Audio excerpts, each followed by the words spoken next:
Isang mapagpalang hapon po sa ating lahat. Live po tayo ngayon sa ating naudlot na episode noong nakaraang Sabado. Mga kabataan at sa mga feeling bata, Charis, sabi nga natin noong nakaraang episode, tuloy ang love. Kaya naman, samahan niyo po kami, ang Team Kidapawan sa kwentuhang pag-ibig. Dahil muli, dito sa Kalambag, araw-araw ay Valentine's. Tayo ay magsama-sama sa usaping magpapalawak sa espasyo ng ating diskurso at pinagkaisang kalambag, ang kalampag at ambag ng kabataan. So, hi po sa inyong lahat! Ayan, kumustahin po natin ang ating makakasama sa episode na ito. Unahin natin si Alwin. Hi Alwin, kumusta? It's been a while na talaga kasi Yes. parang maraming na-miss ako na episode sa Kalambag. Pero okay lang, like still fighting. Ah, So, excited ako ngayon kasi ang ating pag-uusapan is it's all about pag-ibig. So, I'm so very excited kasi malalaman ko talaga ang mga background ng pag-ibig ni Simon at ni Jonalyn ngayon. Yun. so yun. All right, Alwin. So, ayos lang tayo dyan. Yes. So, ngayon, dadako tayo kay Miss Simon. Hi, Sai. Hi everyone. Hi Alwin and Junalyn. And sa mga viewers natin dyan, hello, good afternoon. Syempre, okay naman ako at sadly hindi tayo nakapag-live last week, no, kasi may mga instances na hindi available and mahina yung connection. But ngayon, nandito na tayo para ipagpatuloy yung episode na naudlot noong Sabado at excited din ako na malaman yung mga kwento na mababahagi natin sa mga viewers natin. Yes. 'Di ba nga nung nakaraang month is February, which is sineselebrate natin yung Valentine's Day. Pero sabi nga ni Simon kanina, hindi natuloy yung episode natin nung nakaraang Sabado, kaya nabutan tayo ng March. Pero sabi nga sa Kalambag, araw-araw ay Valentine's. And also, it's better late than never. Tama ba, Sai? Yes, tamang-tama. So ngayon, andito si Alvin para sabihin kung ano yung exciting na topic na ngayon sa hapong ito. So, magandang hapon ulit mga viewers. So, kumusta? I hope na maganda ang inyong araw or ay inyong buhay ngayong hapon na ito. So, napakaganda at exciting na part to episode natin ngayon is kasi patungkol ito sa love. Kasi ay yung naudlot kasi yun, 'di ba? Yung episode natin which is maraming mga hindrances, maraming mga pangyayaring nangyari. At ngayon, ating ipagpapatuloy ang ating session patungkol sa love. And I'm so excited, mga kaibigan, mga viewers, please like and share this video because marami tayong matutunan dito ngayong hapon na ito. Jonalyn? Yes. So ngayon naman, excited na ba kayo sa ating episode ngayon? Yes, excited Yes, na excited. excited na. Lalong-lalo na ang ating pagkwekwentuhan ay patungkol sa kwentuhang pag-ibig. Alam ko maraming makaka-relate dyan. Di ba, Sai? Yes, marami talaga, syempre. Kasi ang pagkakaalam ko, maraming viewers ang nag-abang last Yes. week. So, siguro gusto din nila ibahagi yung love story nila or yung mga hugot nila sa buhay, 'di ba? So, I know ang topic na to talaga is very timely.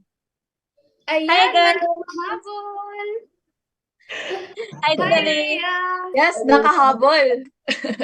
Yes, Rhea, Good batiin mo afternoon. naman yung ating mga live viewers. So ayan, magandang hapon sa lahat, especially sa mga Kalambag, mga abangers natin na sa Kalambag episode every Saturday. And hello po sa mga taga Saniel Cruz na nandun pa sa school kasi we're having our foundation po. At saka inuna ko po talaga yung pagiging Kalambag member. Ayun. Happy Nice to meet you Foundation again Day to mga school. LG Happy officers. Foundation Day. Thank you. So, grabe, foundation day niyo pala ngayon, Rhea. Yes po. So, kumusta ang foundation day natin? Doing well and super joyous naman yung naging foundation. Actually, it's ongoing pa din. They are having their yung lunch nila and mamayang hapon may ano din, may mga activities pa. Yan. So, Marami pa. excited Babalik Rhea, ako doon mamaya. kasi dadako tayo sa episode na pag-ibig. So, everyone, meron akong tanong sa inyo. So, para sa inyo, uunahin natin to si Rhea kasi bagong dating. Bagong Yes. Ay, dating. sige. So, Rhea, Sige, ano yun? para sa iyo, Rhea, ano ang pag-ibig? Yun. Uy, Yun. pag-ibig. For me, yung pag-ibig is the state of being, yung parang, in terms of love, love is unconditional. When you love someone, you need to, di ba, yung iba, they settle for a certain criteria, but for me, love is unconditional. Yes, yun, gabi. Napakagandang sagot. So, parang kinikilig ako dito ha. Parang. Sobra. Love is unconditional. So, yun yung sagot ni Ate Rhea. At ngayon, dadako tayo sa ating president. Miss Ma'am. Miss Ma'am. Ma'am Simon Bernaldez. Ate Simon, para sa iyo, ano ang love? Yun. Yun. Ang love para sa akin is the act of loving yourself, yung pagmamahal mo na sa sarili mo. Kasi hindi mo maimamahal yung iba kung hindi mo mamahalin yung sarili mo. At love para sa akin ay pagbibigay kasiyahan sa iba. Siyempre, pag mahal mo, dapat pasiyahin mo, di ba? Ganun. Yun. Napakagandang sagot naman. At ngayon, dadako tayo sa ating pangatlong prinsesa ng episode na ito. First, second, third. So, Ate Jenaline, sa iyo, para sa iyo, ano ang pag-ibig? Oh my God. Love. Charis. Ito, maraming masasabi to si Jonalyn. Ah, love, ito yung nararamdaman mo, hindi lang sa tao, maging sa hayop or sa mga bagay-bagay na nasa paligid mo. Yun yung love para sa akin. Correct. Yun yung pagmamahal sa lahat ng bagay or tao. Yan. Para sa akin naman, for me, love is love and love is time. Kasi lahat ng mga kabataan ngayon is puro love, love, love. Pero in the right time, yun para sa akin. In my own perspective, love is love, love is time. Yun yung sagot ko patungkol sa pag-ibig. Although short lang siya, pero So may pagpapalawa. tamang Yes. may Go, tamang Sai. panahon for love sa Yes, sa generation natin, ganun ba yun? yes, para sa akin. Kasi kumbaga, as a student, we are supposed to learn and we are in the season of growth and development and developing. So yun for me, love is time. Ganun yun para sa akin. So yun. May naaalala nga ako patungkol dyan sa love. Kasi once sinabihan kami ng aming teacher, shout out sa iyo Ma'am Karen May Salces, our grade 7 teacher. Yan, tagal na pero nandito pa rin sa isip at sa puso ko nakatanim.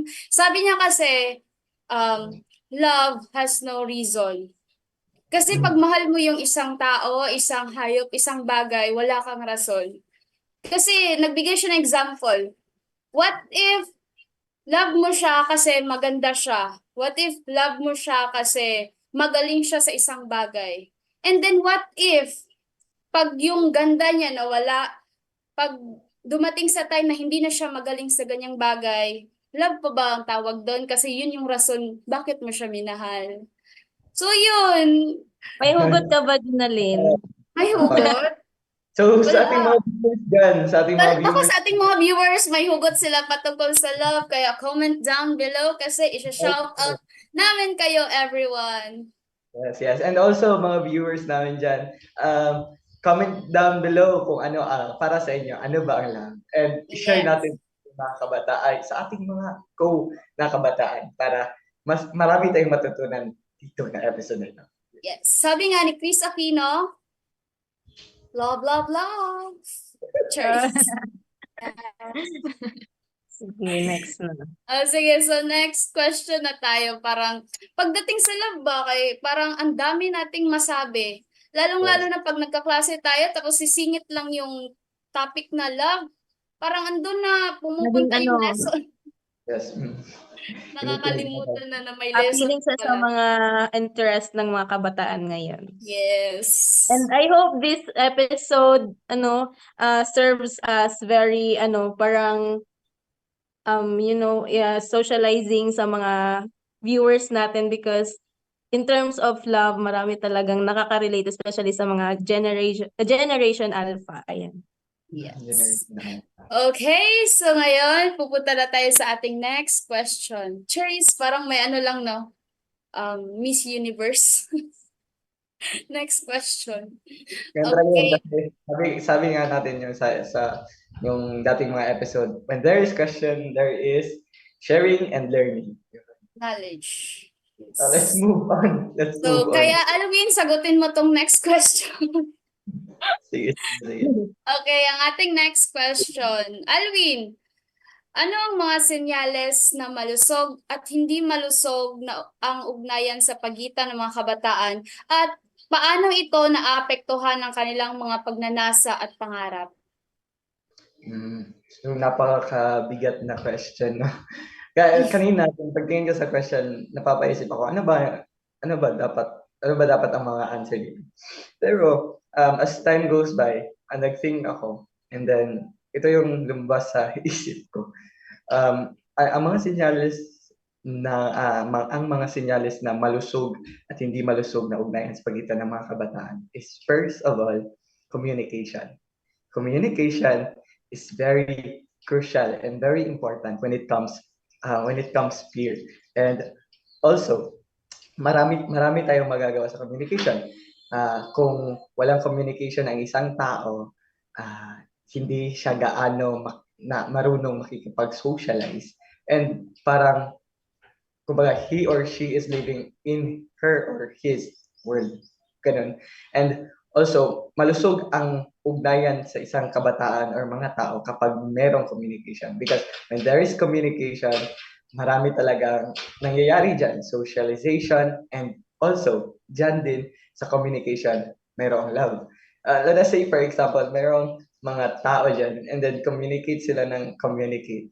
So, maganda ang flow ng kanilang kumbaga, socialization kasi merong love, ma-share mo yung mga pangyayari sa buhay mo, ma-share mo yung mga anong mga kaganapan, and also ang hindi malusog is yung walang communication. Kasi kumbaga, ikaw lang yung mag-isa, ikaw lang yung parang separate ka talaga. Ganun yun. Ganun yung very important para magkaroon ng malusog na pagitan ng mga kabataan. At naapektuhan nito ang kanilang pangarap kasi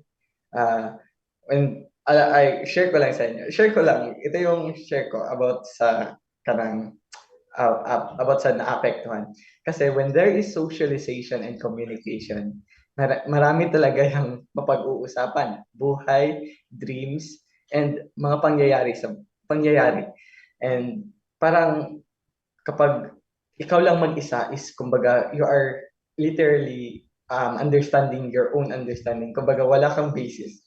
Yan, for me, basis. So naapektuhan talaga nito ang kanilang pagnanasa sa pangarap. Kasi kapag may communication, ganito yung pangarap ko, ganito yung gusto kong abutin. Tapos yun, magsasabi ko, ganito din ang pangarap ko, ganito din ganito din ang gusto kong maabot sa buhay. Kumbaga, mayroon kayong paghuhugutan ng lakas na kayong dalawa ba? Para, sige, abutin natin yan. Kumbaga, meron kang motivator. Meron kang motivation, meron kang motivator. Kumbaga, share lang. Communicate talaga. Yun yung answer ko. Parang natulala kayong lahat. Sa inyo, Oo, parang Alex. Sige, ikaw, Junalyn. Ay, ako. Parang sa answer ni Alvin, nasagot niyo lahat. Feeling ko. Sige. Tara na, uwi Sige, na. sige. Uwi na tayo, Ito si na, Alvin na lang. Si Alvin na bahala dito. Kaya mo na yan, Alvin. sagutan mo na daw lahat. Pero sige, so sinabi niya, wow, di ba, tama talaga, komunikasyon. And then, kung merong komunikasyon, meron din yung respeto sa isa't isa. Kasi, pag nirespeto mo yung isang bagay or binibigyan mo ng halaga, yun yung time or yun na yung moment na um, bibigyan mo na siya ng value kasi nire-respeto mo siya with all your heart. So, yun. And at the same time, yung pagtitiwala, yun yung sa malusog, yung pagtitiwala. Kasi nagbibigay ito ng suporta at seguridad. Kasi kapag nagtiwala ka sa tao, once nagtiwala ka sa tao is, yung security mo, alam mo na safe ka. Kasi pinagtitiwalaan mo na siya at siya is may respeto din na may tiwala kang binigay sa kanya. And at the same time, para buhuin yung lahat, dapat meron ding pagkakaisa. Yun yung sa malusog. Dapat nagtutulungan kasi nagtutulungan kayong abutin yung mga pangarap at layunin nyo sa buhay. So, yun. Yun lang naman. Yun. Yun. So, next, Sai. Ano yung masasabi mo sa Sige, answer ako ni na ba? Jonalyn at ni Alwin? Umuwi So, na. Sige, go. umuwi na si Alvin, no? So, siya yung umuwi kasi nasagot na daw niya lahat. Pero babalik din yun si Alvin. Ay, Yes. sige. So, for me, yung kasi nasagot na nila, di ba? Communication, trust, tapos, ano pa, respect. For me, kung malusog ang pag-ibig pag may honesty. Kasi Yes. pag totoo ka sa, hindi lamang sa, kung halimbawa kung may partner ka na ganun, hindi ka lang dapat sa kanya totoo. Dapat din, halimbawa sa generation natin ngayon, tayo bilang mga kabataan, dapat hindi lang tayo maging honest sa partner natin, kundi pati din sa parents natin. Kasi hindi na malusog yung pag-ibig, if ever, halimbawa sa edad natin ngayon, hindi malusog yung pag-ibig pag nagsisinungaling tayo, 'di ba? Na-abuse. Nagsisinungaling tayo sa mga bagay-bagay. So I know may mga makaka-relate dyan pag mga simpleng bagay lang kung nakikita ba kayo, ganun. Dapat naging open tayo, not just on our, hindi lamang sa mga kapwa natin, kabataan, pati na din sa mga parents natin, if ever. Ganun. Correct. So, For me naman, di ba, marami na kayong nasagot. So, to sum up, ano yung mga, masagot niya na yung, yung mga malusog na senyales. Para sa akin naman yung hindi malulusog. So, for me, parang unpleasant tingnan sa isang relasyon kapag you're not able to balance things holistically. Just like academics in sa school, tapos yung mga responsibilities mo sa bahay and sa other aspects of your life. If you're not able to balance it, why would you enter a relationship? 'Di ba? Personally, you cannot balance it on your own. Why would you enter such a thing if you cannot balance nga? Ayun. So, for me, accountability is very important or very crucial on that matter. So, ayun. So, yun, tama nga, di ba? Dapat balanse lahat yung mga bagay-bagay. Kasi kapag may nalalamang na isa at may isang so may nadadown, tanong ako. ang pangit. Ano? Ano yun?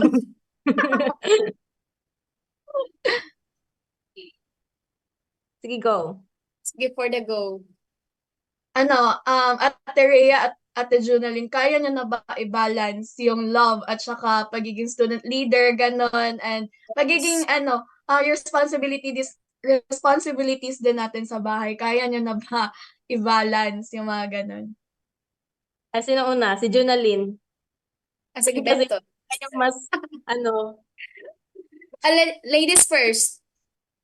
sino pala? So, sino hindi lady dito? Sige, ikaw na, Junalyn. Sige.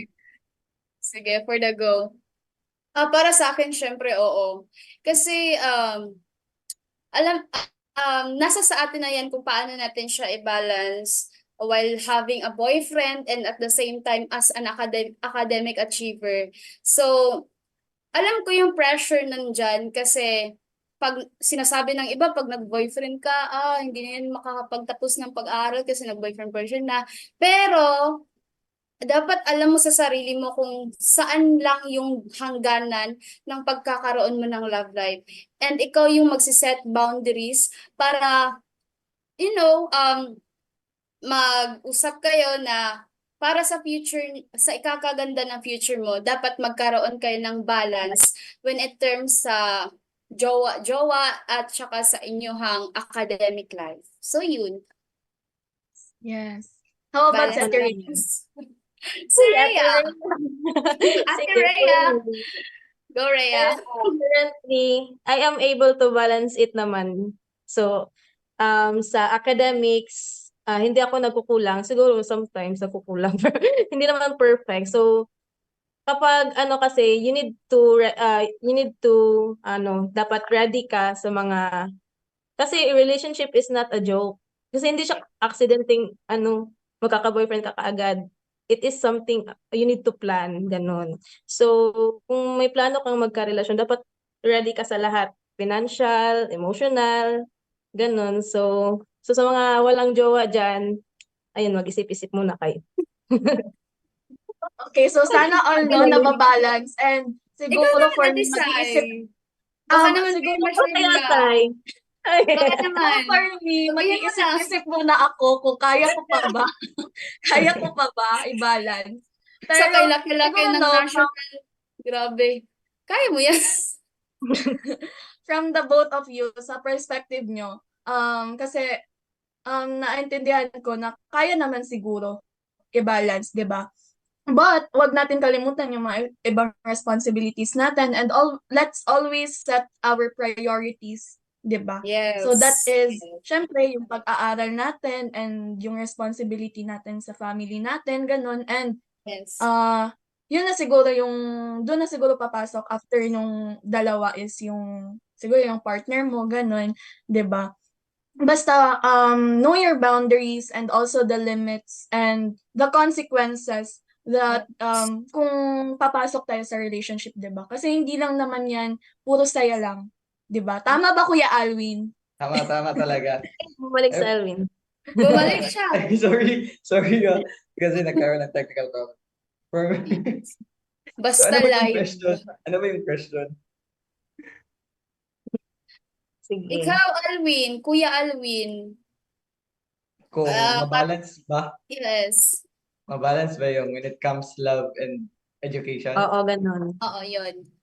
For me, when it comes that hindi naman sinasabi na expert ako kasi hindi pa talaga nakapag-jowa since day one. Kasi kumbaga, I am a person who set a goal first. Kumbaga, meron talaga dapat akong ma-achieve, ganito. Meron dapat akong ma-achieve bago ako pupunta sa ganyan. Pero, for me, kapag ganun talaga, depende yan sa isang emosyon ng tao. Kapag ang emosyon ng isang tao is napasobra, ganun talaga yan. Kapag ito yung love mo, tapos ito yung education, kung masobraan mo talaga ng emosyon, kaya ito talaga yan. So, meron talagang imbalance. Pero kapag meron kang set na goal and may inuuna mo talaga yung priorities, magkakaroon talaga yan. Depende na lang yan sa isang tao kapag kung paano niya i-handle yung isang sitwasyon na ganun, yung love. Yun. For me. Yes. Yes. Tama. So, nahuli man si Kuya Alwin, no? Pero grabe yung sagot niya, parang hindi siya nawala sa live. Parang Updated nakatutok always pa sa rin. Alvin. Updated. So, yun. And maganda din kapag may mga taong gumagabay sa'yo, di ba? Tama? Yes.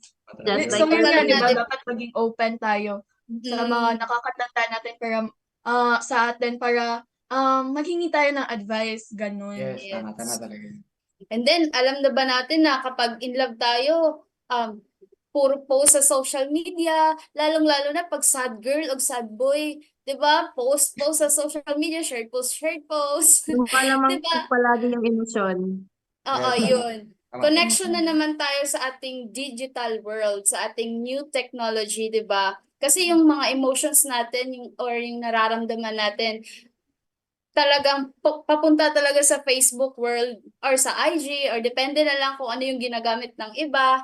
Kaya naman, ito yung susi para sa ating next question. Yes, yes. Sige. Excited ako Sige. dun. Excited At ako. alam kong masasagot ito ni Press Simon.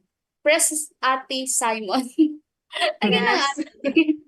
Ay, before muna, shout out muna sa mga viewers sige. natin, no? Okay, sure. Kasi Yun. madaming nag-chat dito sa live chat natin sa live. So, hello Yes. po kay Ma'am Melody, good afternoon po. And also kay Ma'am Magaway, good afternoon. Naging teacher ko si Ma'am noong grade 4. Hello po, Ma'am. And also, hello Shout po kay Ma'am Fatima Soledad Kindo Dalagan, watching from Isidoro Lanzaga. So, hello po, Wow. Ma'am. Hi po, And ma'am. also, watching daw from Cebu, Ma'am Pearl Valle. So, hello, Ma'am. Nakasama Hi, Ma'am namin sa Pearl. We miss you po. last live. We Guest miss po you, ito, Ma'am. ano naman po, maging guest na naman sa Kalambag Live. Yes. Yes. Sana maging guest ulit natin si Ma'am, no? No, so okay. At sana makasama ako pag guest si ma'am. Yes. Kasi Kasi parang madami ka live. talagang matututunan sa kanya. Yes. Yes, Okay, madami talaga. tatlo lang kami ni Simon at ni Ma'am Pearl noon. Marami kaming natutunan and it is very informative yung mga sinasabi niya. Yes. Makakatulong talaga. So, let's Okay. move on So, thank sa you po second sa ating question. mga live viewers. Ayan, I hope po is meron po kayong makuhang kaalaman sa ating episode na ito. And kindly share po and like yung ating live ngayon para mas marami pang viewers ang makakuha ng mga knowledge patungkol sa pag-ibig. Kasi alam ko naman po marami ang makaka-relate nitong sa episode na ito. So, ayan. Excited na ba kayo sa ating third question? Yes, Of I'm so very. course, go ahead. Of course, sige. Press Ate Sai. Aba. So, Okay. paano may papakita ng mga kabataan ang pagmamahal at respeto sa kanilang mga kapwa sa panahon ng digital na mundo? Okay. Sa panahon ng in this digital age, syempre mapapakita natin yung love natin for our fellow youth sa pagiging sa respeto, 'di ba? So, yung mga let's be sensitive on our comments, ganun. Yes. Kasi alam naman natin maraming ang kabataan ngayon pareha sa akin na siguro nagpo-post or nagsta-story ng mga ganitong ganap sa buhay nila. So, siguro for me, dapat sa mga ganong bagay, let's be sensitive and also be more appreciative of the people, sa mga tao na nakapaligid sa atin, 'di ba? So, let's always thank kung sino man yung nakasuporta sa atin, 'di ba? And also, yun nga, respect talaga kasi pag walang respeto, siguro hindi mo mahal yung isang tao. Ganun. Yun, Yes. 'di ba?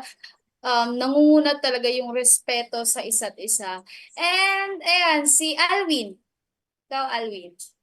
So, ano nga dapat Ang laki ng isaalang-alang smile ni mga Alvin. kabataan sa pagdating ng Ay, ano nga yun? Yung question? Ay, ang question. Paano may Yung papakita? question?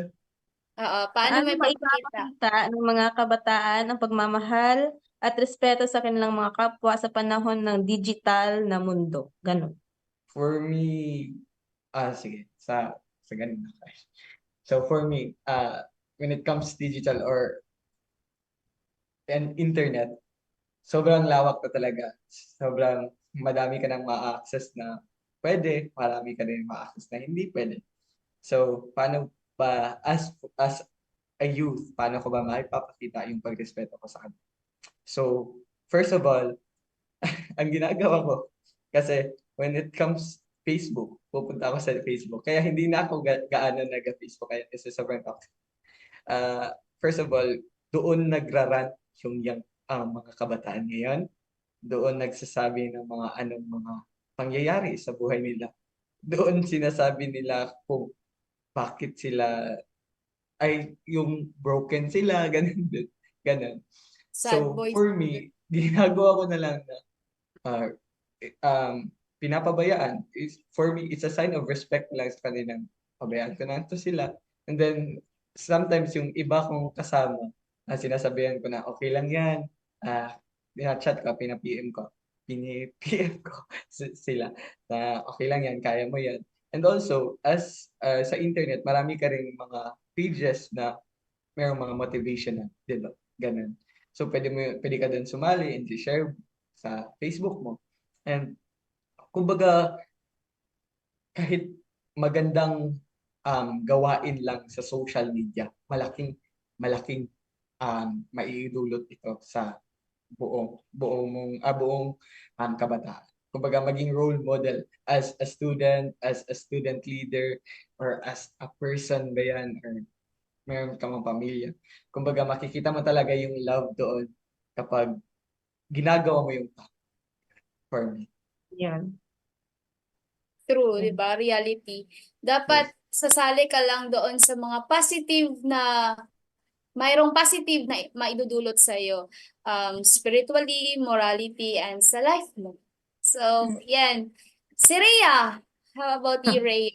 Okay, for me naman, digital age brings us two effects, di ba? Negative and the negative and the positive. Kasi it is your choice kasi if you post something, if it is negative, the damage has been done. And even though you deleted that post, maraming tao na nakakita.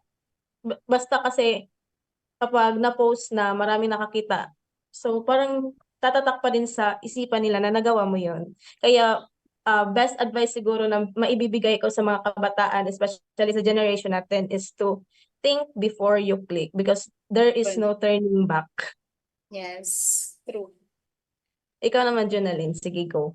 Sige ako. Paano natin may papakita ang pagmamahal at respeto sa panahon ng digital na mundo is unang-una dapat halimbawa pag nag-chat tayo sa ating mga kaibigan, sa ating pamilya, dapat talaga gumamit tayo ng respectful words. Even though sa chat, dapat ginagamit pa rin natin yung po at opo, yung magagalang na salita, and at the same time, ang pagbibigay ng tamang tono. 'Di ba kapag sa chat, hindi mo alam kung nagagalit ba to, kung ano yung emosyon na ibibigay. Except lang kapag nilagyan mo ng emoji yung isang salita. Yung emoji na may heart, ganun-ganun, yung emoji na may Mga angry, alam mo, misinterpretation galit kasi. siya. Yes. And at the same time, pag-iwas sa mga mapang-insultong komento. Ayan, kagaya na nga ng sinabi ni Alvin kanina, na kapag may nakita siyang mga post, mga rants, is hayaan na lang niya, kaysa mag-comment ka doon ng negative, na mas lalong hindi makakabuti sa nag-post. So yun, bigyan mo siya ng positive mindset, and yun, tama din yung sinabi ni Alvin kanina na sasali sa mga positive page. Kasi ang sarap, kasi 'di ba pagising natin sa umaga, cellphone, hawak natin yung cellphone, online, mag-online tayo din. Ang ganda sa feeling na kapag nag-online ka, then salita ng Diyos, yung nakikita mo online, hindi yung mga negative. Ang sarap sa pakiramdam. And yung mga Start your positive day quotes, positive and yes, everyday nabibigyan ka ng buhay. Kaysa naman ang pangit kapag negative yung may nagrant dito, ganyan, mga, basta negative na mga salita. Ang pangit kasi mas lalong bad ng mood mo pagising mo sa umaga. And at the same time, iwasan din natin yung, dito nagaganap kasi sa social media, yung cyberbullying. 'Di ba? Yes. Ang sakit sa feeling siguro pag na-bully ka online.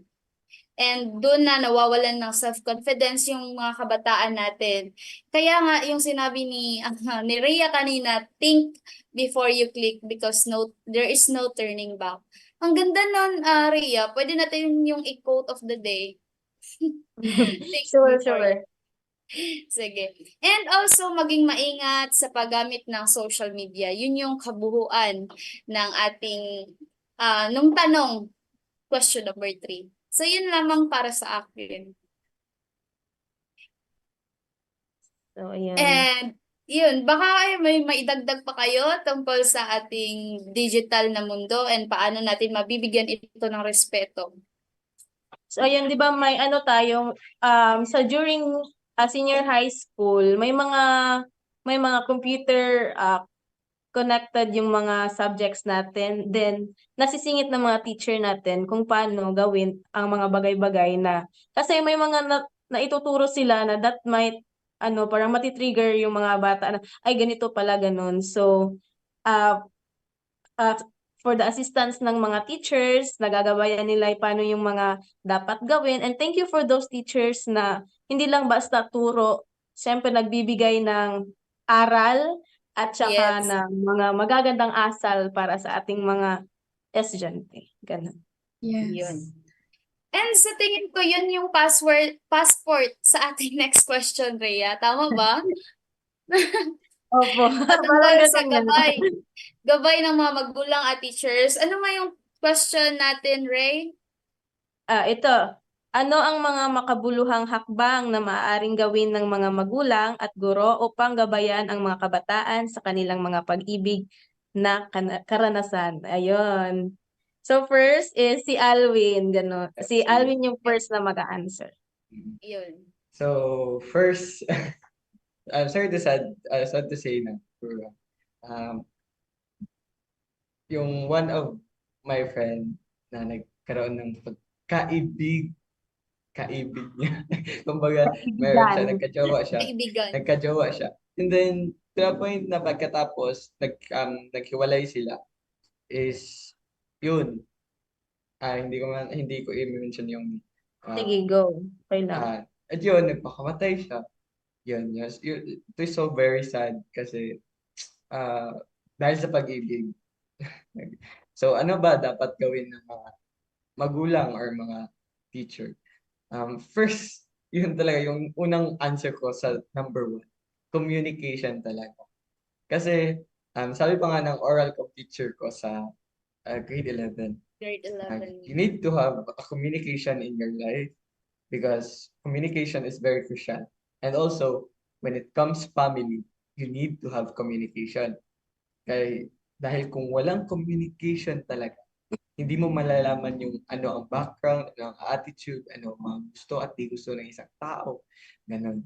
So, dapat meron tayong mga magagandang komunikasyon sa pamilya, sa estudyante, sa guro. And also, dapat kapag meron tayong communication, meron din tayong love para maging comfortable yung socialization and communication. And Ayun. also, dapat meron seminar sa mga teachers, ganun. Hindi na ay tulad nga sa amin sa Manangal National High School. Kasi I am one of the peer counselors in Manangal High.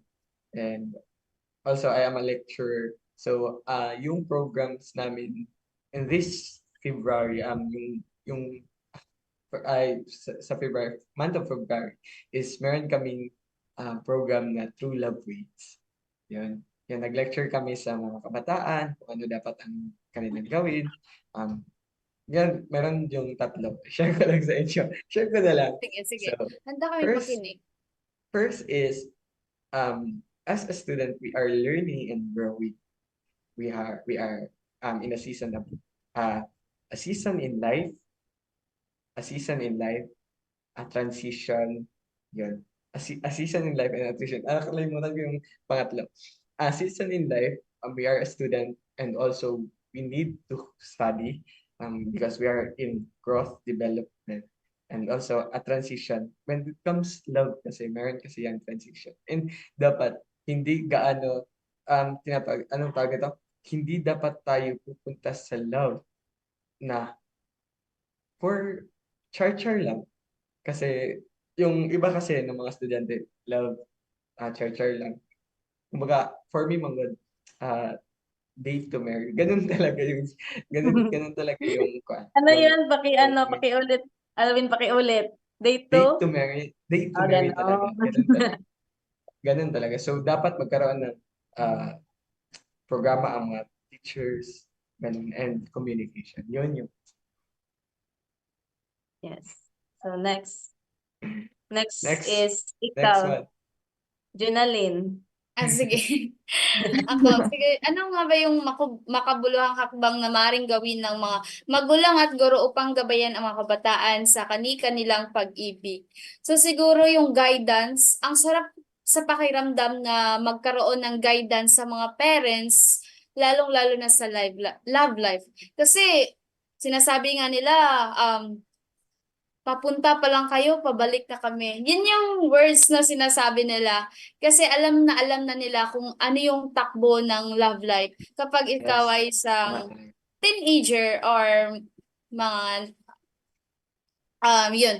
And at the same time, di ba, may papaliwanag nila ang konsepto ng pag-ibig, relasyon at responsabling pag-uugali. Kasi nandyan nakasalalay sa iyo kung paano mo, yun, babalik tayo dun sa balancing.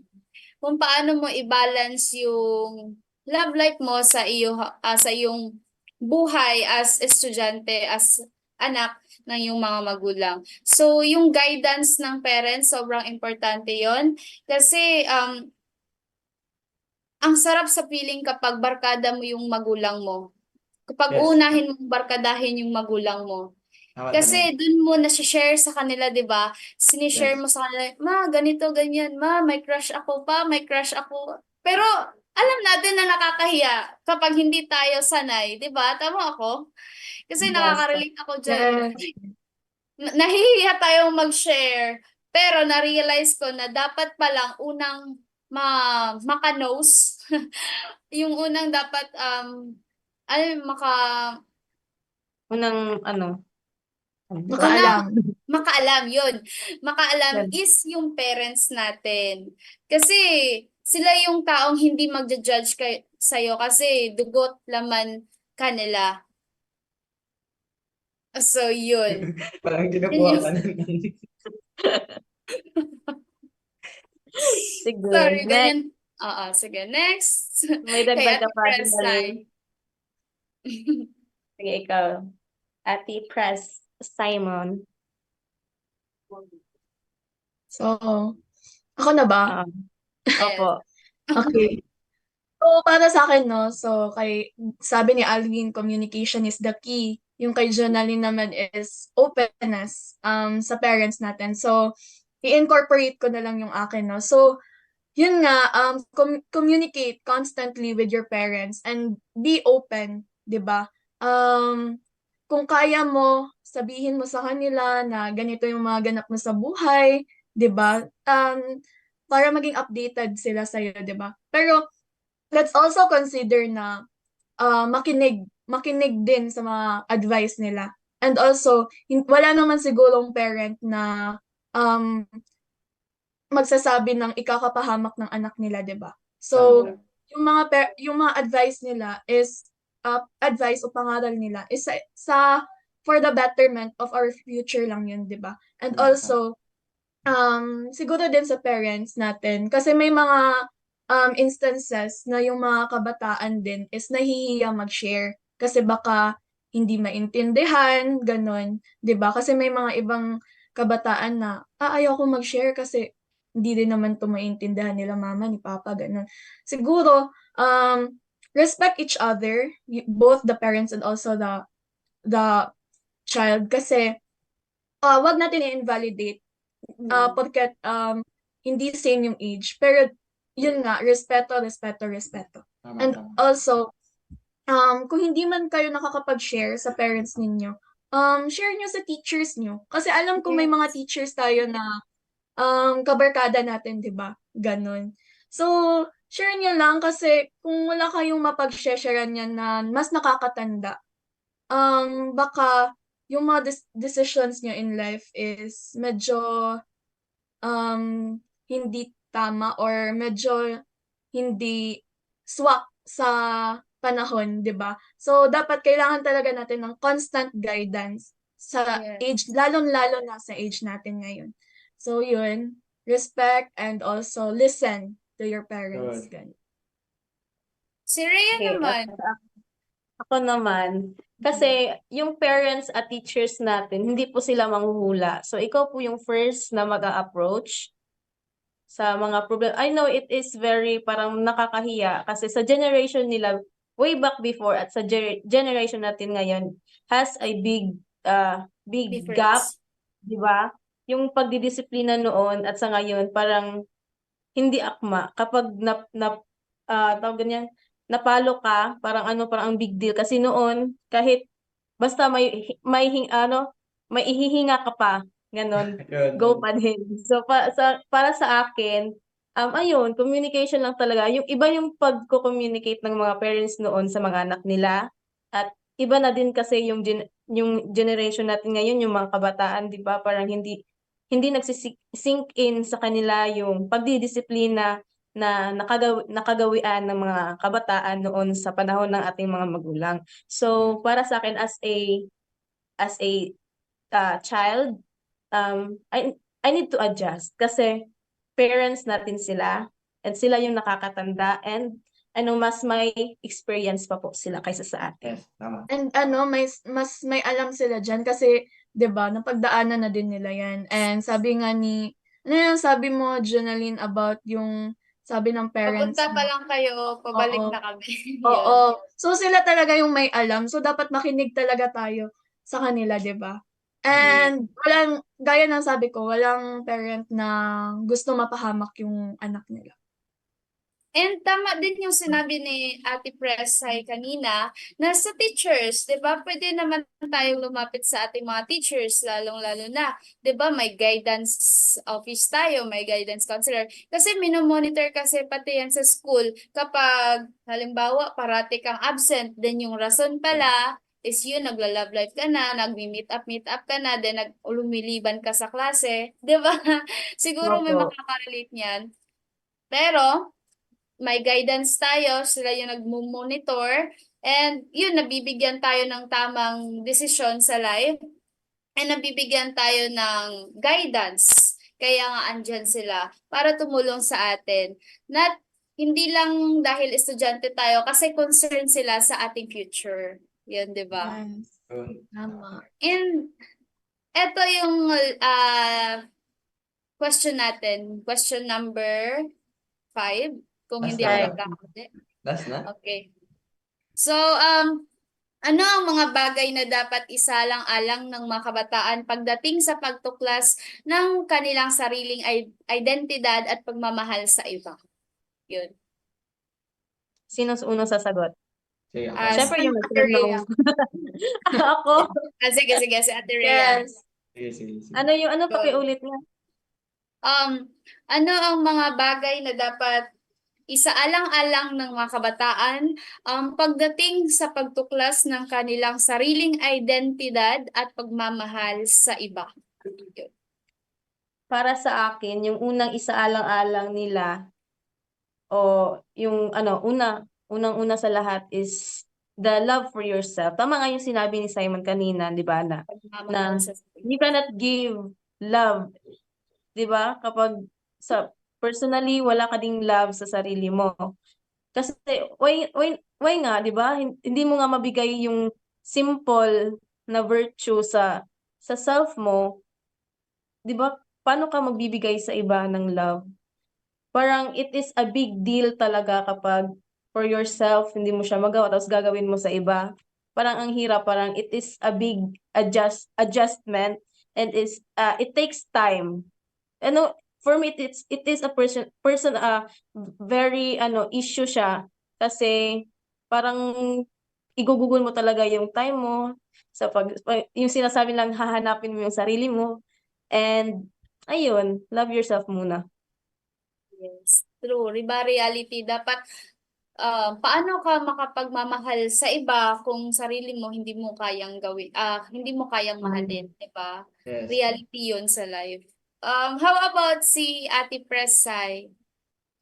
So, yun nga nasabi na ni Rhea, 'di ba? So, love yourself first. And also, alamin mo, kilalanin mo yung sarili mo, 'di ba? Kasi may iba kasing kabataan ngayon medyo confused pa, 'di ba? Kung ano ba talaga yung gusto nila, kung ano ba talaga yung preference nila, 'di ba? Siguro kilalanin natin muna yung sarili natin. Alamin natin, let's discover ourselves.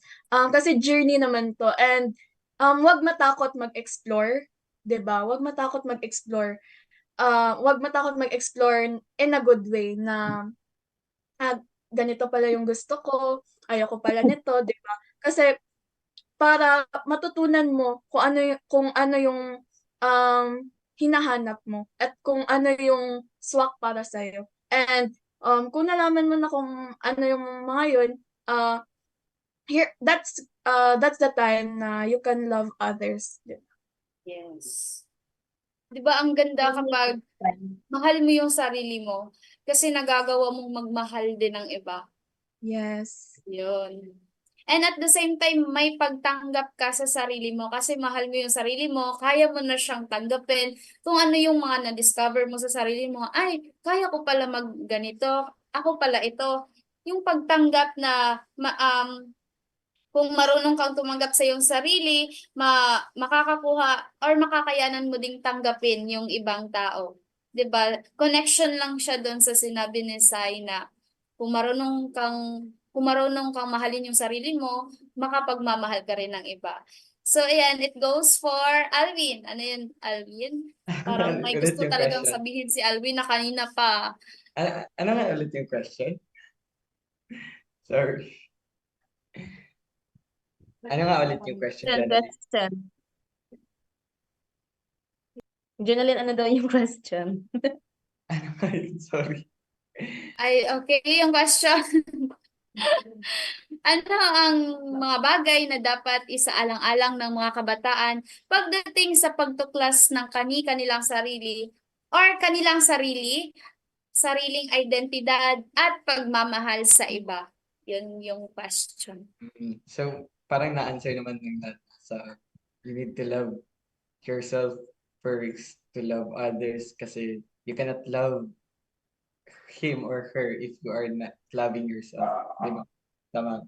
Tama sila. Pero for me din is you need to find yourself first in order to love. You need to build yourself. You need to kanang parang discoverin mo yung mga gusto mo, anong dapat mong gawin, ano ba yung mga pangarap mo bago ka pupunta dyan. And also, I would like to share everyone yung share ng teacher ko. Sabi niya, lahat daw ng tao, especially sa girls, yun. Share ko lang kasi napakaganda talaga. Sige, Sabi go. niya, ah, ang girl, dapat daw ibigay niya yung feelings kay Lord. Kumbaga, dapat ang isang babae, ibigay mo, ay, ibigay mo kay Lord yung heart mo. And then, at the right time, at the right season, in the right guy, there would be a guy who would, kumbaga, kukunin talaga niya. Dapat, pero hindi dapat siya pupunta sa girl. Pupunta dapat siya kay Lord para next one kay girl. So, mga parang napakagandang lesson talaga yun para sa akin. Kasi, uh, also, as a boy, kasi we're discovering, kumbaga, sa lahat ng lalaki, sa totoo lang, kumbaga, kami as a kabataan, we are in a discovery phase. Kumbaga, kanang discover pa sa lahat ng bagay. Yun, kailangan lang i-find ang sarili, communicate yun, and love love yourself first in order to love others. Yun. Yun. Yes, love yourself Yes. first before you can love others. So, ayan, ang ganda nun, Alvin. So, sa akin naman, ano yung mga bagay na dapat isaalang-alang ng nating mga kabataan pagdating sa pagtuklas ng ating sariling identidad at pagmamahal sa iba. So, tama yung sinabi natin kanina na love yourself, and at the same time, yung pag-aaral sa sarili. Kasi based on my experience, ako, dati hindi ako mahilig sa larong chess. Yun. Pero nung dumating yung time na may nagsabi sa akin na, what if maglaro tayo, then pag-aralan natin to, hindi ko na alam na nakahiligan ko na pala and gustong-gusto ko na siyang laruin. Na dumating sa point na sumasali ako sa mga tournament in chess. yung mga ganong discovery sa sarili na yung sinasabi mong hindi mo kaya pero kaya mo pala kasi napag-aaralan mo. And at the same time, yung pagtatanong, di ba hindi masamang magtanong? Kasi sa pagtatanong, mayroon tayong makukuhang mga ideas, mga knowledge na pwede nating i-apply sa ating mga buhay. And 'di ba, maaring makakuha ng mga kaalaman at maaring maintindihan ang mga tao sa paligid.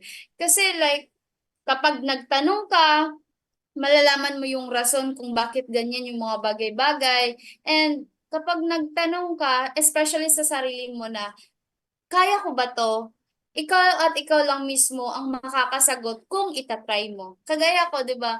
Sa chess, dati hindi ako mahilig sa chess, pero dumati hindi ko inakala na sasali ako sa mga tournament na mga ganyan.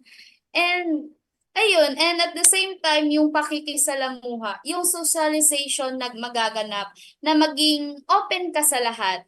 'Di ba, maging open ka and connection with the pagtatanong sa mga cultures ng others, 'di ba? Na gagawa mong respetuhin yung kultura nila kasi nagtanong ka at maintindihan mo kung bakit ganyan yung ginagawa nila in terms sa kanilang culture kasi marunong kang makipag-socialize sa ibang tao. So, ayun lang naman. Baka kayo may madagdag. Ano nga yun? Goods na ako. So, Ano, okay ba? Diba? yes, okay naman kasi medyo bitin na yung oras natin, no? Kasi Yes, madami pa tayong sana gustong sabihin, ganun. Pero Yun. um, yung oras nga natin, di ba? So may mga gusto ba kayong announcements ba, Jonalyn? Ay, oo. Yes, meron po tayong announcement na ipapakita po ni Sir JP. Ayan. Huwag niyo pong kalimutan na mag-comment down below. And ayan, andyan na po. Sige, sige. Okay, ayan. So, ang Okay? So mga viewers, mag-comment lang po kayo ng iyong mga nararamdaman about sa ating kwentuhang pag-ibig. So And ayan, also, don't forget to share this video kasi marami talaga. yes. Yun. Para mas maraming makakakuha ng knowledge and at the same time, marami ang kikiligin. So Yes. ayan, nandyan po sa ating mga screen ang Philippine Institute for the Deaf, project of the Sergia G. Esguerra Memorial Foundation INC, a non-profit, non-stock educational organization since 1988. So, ang media advisory po is our First Oral School Teaching Deaf Children to Speak, a non-profit NGO with its Miracle Theater presence and an all-speaking deaf cast in a musical stage play.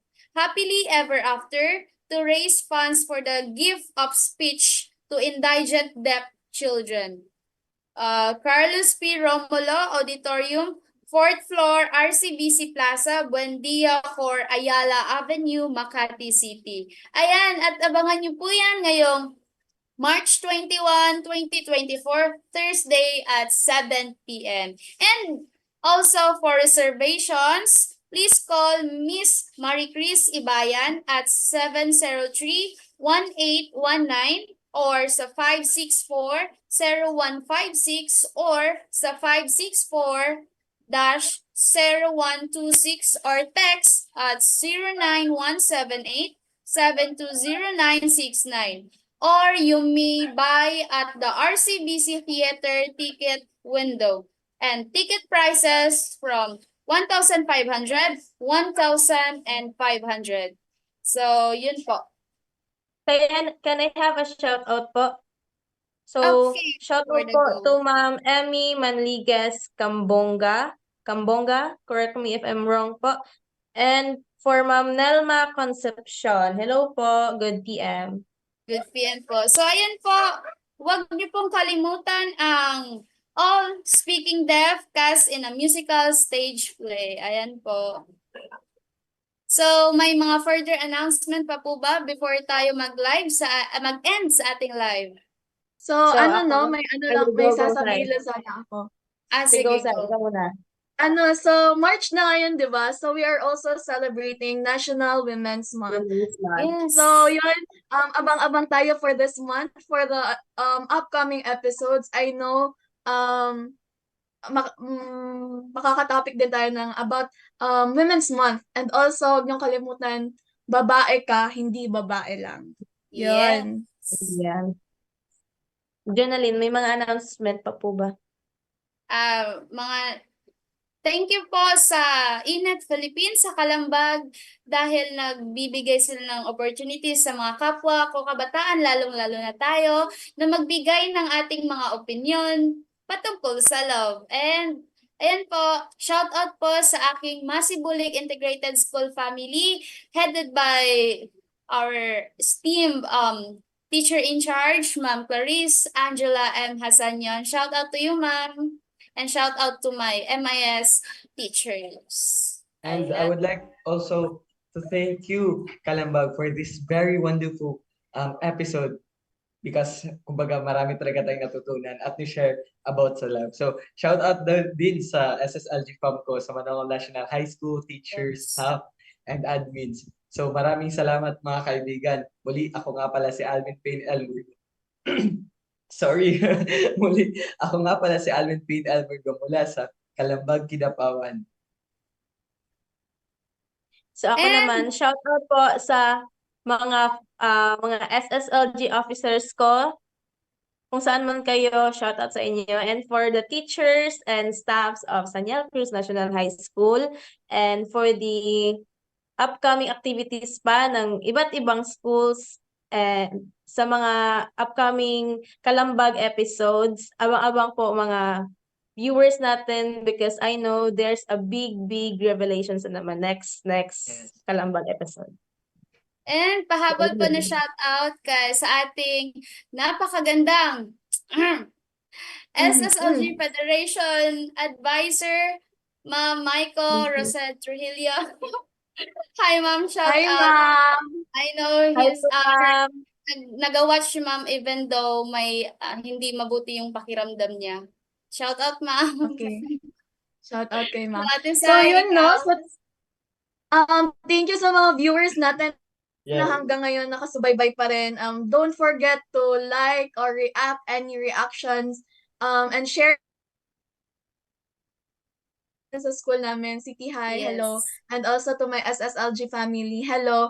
And happy foundation anniversary sa school niya, Rhea. So, Happy I think foundation. yun lang yung time natin ngayon, no? So, see you next Saturday, everyone. Sa See you muli, next ito Saturday. ang Team Kidapawan. I'm Jonalyn M. Calamba, representing Masibulig Integrated School. And I I'm am Rhea Alvin Payne Charis- Elmurgo Oy, mula sa Manawag National High School. Sige, I'm Rhea Charis Caritan, representing the School of Arts, Sanyal Cruz National High School. And yours truly, Simon Clyde Bernaldas from Kidapawan City National High School. So, bye everyone! Good Bye afternoon everyone. po. Thank you for Bye po. watching. Thank you for watching.